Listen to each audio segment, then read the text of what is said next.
bulletin with some breaking news coming in from Chennai. There have been protests in the DYFY protesting against the issue of a student group that was banned outside IIT Madras. Protesters against the issue of student group that was being banned has been detained outside IIT Madras. This group of students, the DYFY group, are now protesting outside IIT Madras. Earlier on Friday, IIT had justified its decision to ban the group, clarifying that the body was merely temporarily derecognized for violating the guidelines of the institute. The institute had earlier derecognized the Ambedkar Periyar Study Circle over an anonymous complaint to the central government that it was trying to spread hatred towards Prime Minister Narendra Modi's policies by distributing provocative pamphlets and posters in the campus and igniting a massive controversy. The acting director of the institute, Professor K. Ramamurthy, had said that the group had not been working according to the guidelines issued by the represented body. Now, Ramamurthy has also added that the dean of the institute has asked the students to present their stand. Joining me live from Chennai is India Today's correspondent Pratibha Raman. Pratibha, tell us what do you see around you, there are protests outside IIT Madras? Well, at least about 100 of them who have gathered here. That's the Democratic Youth Federation of India, the students who have gathered here, all of them demanding that the restrictions that have been imposed on the student body, that is the Ambedkar Periyar Study Circle, must be revoked, and that they must enjoy all the privileges, and that this is freedom of speech that has been curbed, and that the students must be given all the right as well as the freedom to express themselves as well as question the government. In fact, how can criticizing the government be termed as something that is instigating the people, and that they were only trying to create mere awareness?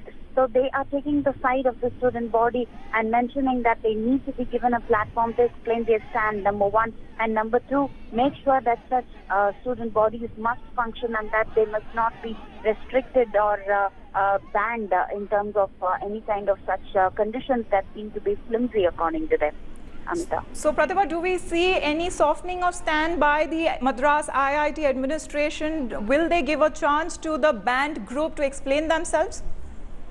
Well, at this point in time, the director as well as the dean of the institute are not in the country, and so nothing can be said about that. But then yesterday, the institute's representative, that is the acting director, did mention that once the institute reopens in August, the board of students would be called together, and that they would be given a platform or a forum to explain their stand, and then they would take it further from there. So all eyes are on that particular period in time in August, where all of them are expecting some kind of a mitigation process to actually be initiated then.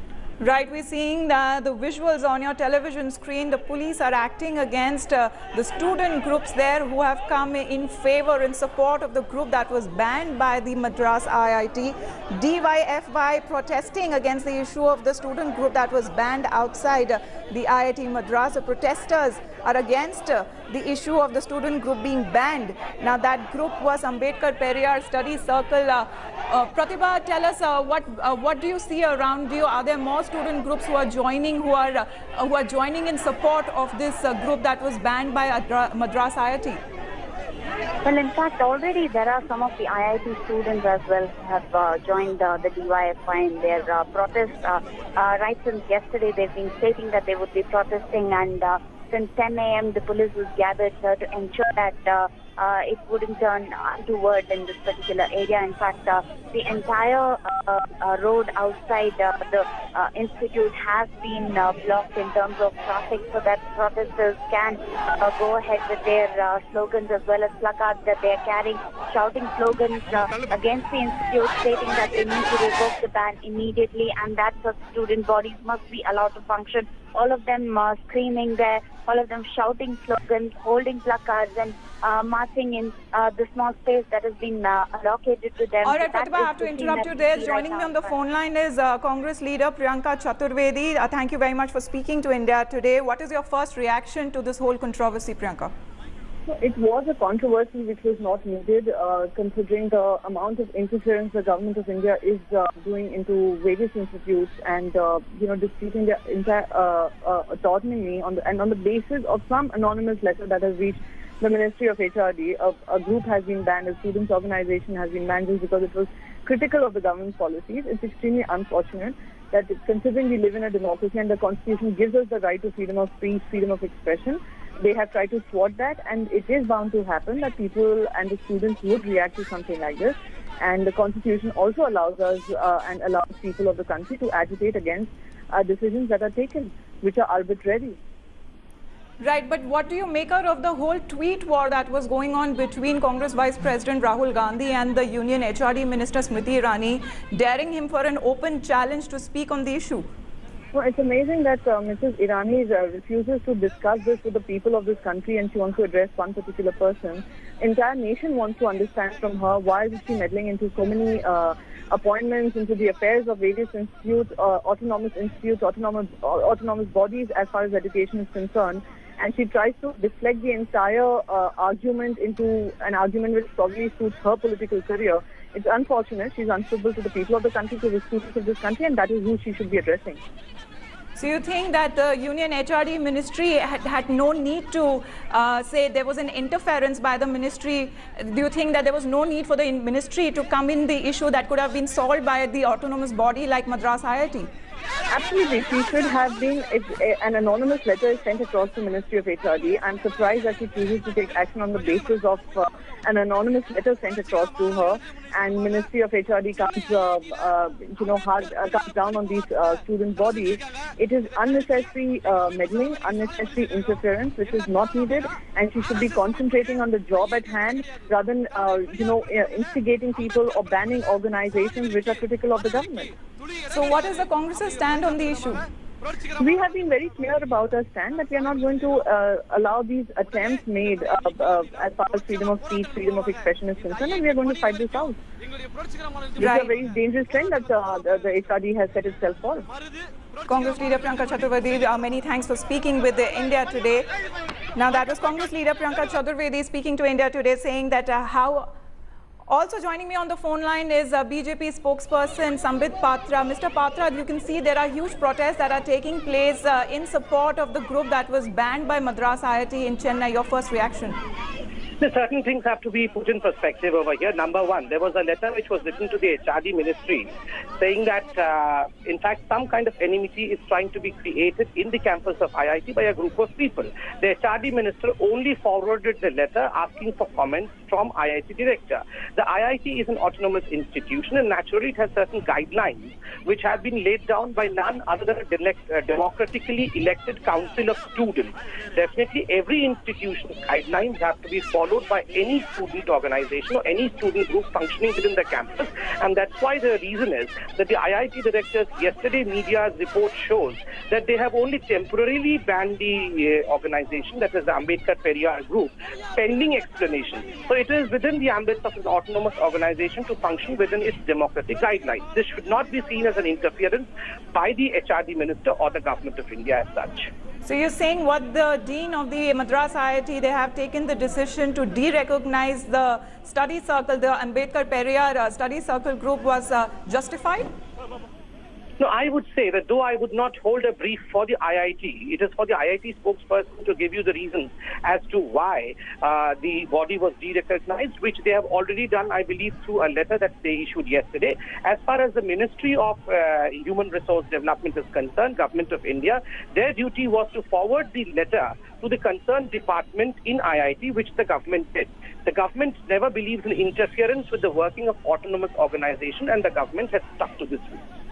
We just spoke to Congress leader Priyanka Chaturvedi just a while back, and she says that it was the Congress, that it was the BJP government, that it was unnecessary meddling in an autonomous body, Madras IIT, that it was Madras IIT's decision to ban or not to ban the group, and it was unnecessary interference by the Union Ministry of Home Affairs. Sorry, Union Ministry of HRD Ministry. As far as the Congress's perspective is concerned, I believe the Congress, the one which was responsible for imposition of emergency in this country, the one which was responsible for the darkest blot in the Indian history, has lost its moral right long back not to speak on such issues. In fact, Rahul Gandhi is unaware of the fact that IITs are autonomous bodies. I believe he should do his homework and should learn that IITs are autonomous bodies. All right, Mr. Sambit Patra, many thanks for speaking with India Today. Now, there is this huge protests that are taking place outside Madras IIT, where the student groups are coming in support of the group that was banned by Madras IIT.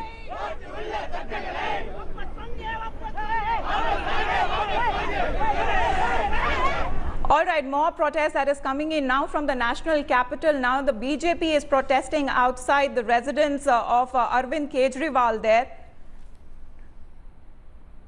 All right, joining me live from the national capital is India Today's Ashar Ahmed Khan. Ashar, what do you see around you? Has the protest started?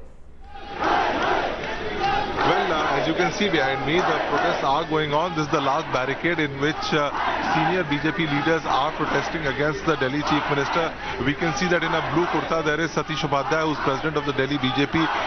Just about 2-3 minutes back, there was a very small water cannon which was fired. In fact, as you can see, that most of the people are wet because water was thrown on them. What is expected is that the protest now will not go forward. We are, say, about half a kilometer away from the residence of the Delhi Chief Minister, and now, as you can see behind me, these protests are going on. There's basically slogan shouting and lots of banners which are being put. They are saying that there is snooping which the Delhi government plans to do in the name of corruption, which they are saying is that they are trying to catch corruption offenders, but on the other hand, the Delhi BJP says that this is basically to spy on political opponents. And as you can see behind me, the protest goes on. Right, Ashar, what is the reason? Why is the BJP, what is the BJP demanding? Why are they protesting outside Kejriwal's residence? Well, there are two issues. First issue is as far as division of power between the LG and the central government and the Delhi government. The second issue is that the Delhi government is coming up with a scheme. It has ordered some snooping high-tech equipment which it says it will use for the Anti-Corruption Bureau, which will try and see which are the officers who are indulging in corrupt practices. While the BJP says that corruption is just an eyewash which the Delhi government is doing. Essentially, it wants to snoop on opposition leaders. So that is exactly what is happening. And as you can see that the protest is going on. Senior leaders of the Delhi BJP are standing. As you can see, the chief of Delhi BJP, Satish Upadhyay, is speaking right now. All right, Ashar Ahmed Khan, keep tracking that story for us. We'll keep coming back across to the national capital where our protests are happening outside Delhi Chief Minister Arvind Kejriwal's residence there.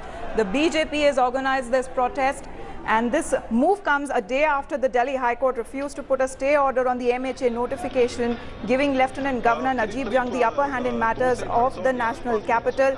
This is also a dharna in protest against the Kejriwal-led government's plans to consider buying high-end equipment for surveillance and monitoring for its anti-corruption branch.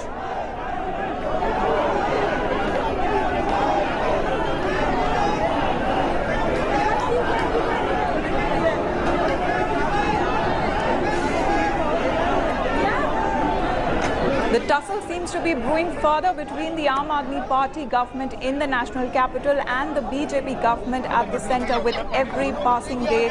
You can see on these visuals on your television screens there are protests happening outside Delhi Chief Minister Arvind Kejriwal's residence.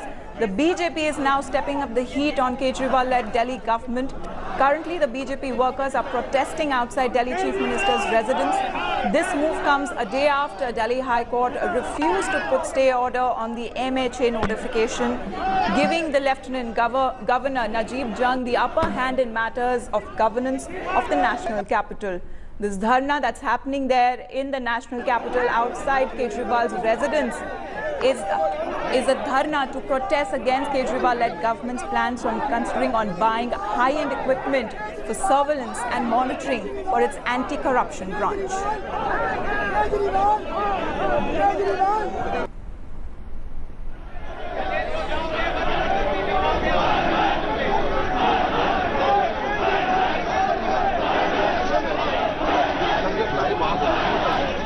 Slogans are being chanted against the Kejriwal government. Those are BJP workers there. They're trying to break the barricades there. The police is roughing up with the protesters. They're BJP protesters there. They're protesting outside Kejriwal's residence. The Kejriwal government landed in another controversy after it turned out that it was considering buying high-end equipment for surveillance and monitoring for its anti-corruption branch. Joining me live from the national capital is Ashar Ahmed Khan. Ashar, what do you see around you? Well, the protest is virtually coming to an end right now. Small skirmishes here and there. Finally, they've burnt an effigy of the Delhi Chief Minister. The chief of the Delhi BJP has said that this is basically a token sort of a protest. Now things have sorted themselves out. The protest is coming to an end. All the protesters here, ranging about 300 to 400, which includes MLAs of BJP and also MPs and the Delhi chief of the BJP, are going to court arrest now. As you can see in the visuals which are coming, the protesters are now eventually backing off. The truck which had come with loudspeakers and protesters is also going back. So clearly the Delhi BJP more or less trying to make a point here rather than getting into a fight or a skirmish with the Delhi police. Ashar Ahmed Khan reporting from the national capital on the protest that's happening outside the residence of Delhi Chief Minister Arvind Kejriwal. We'll keep tracking.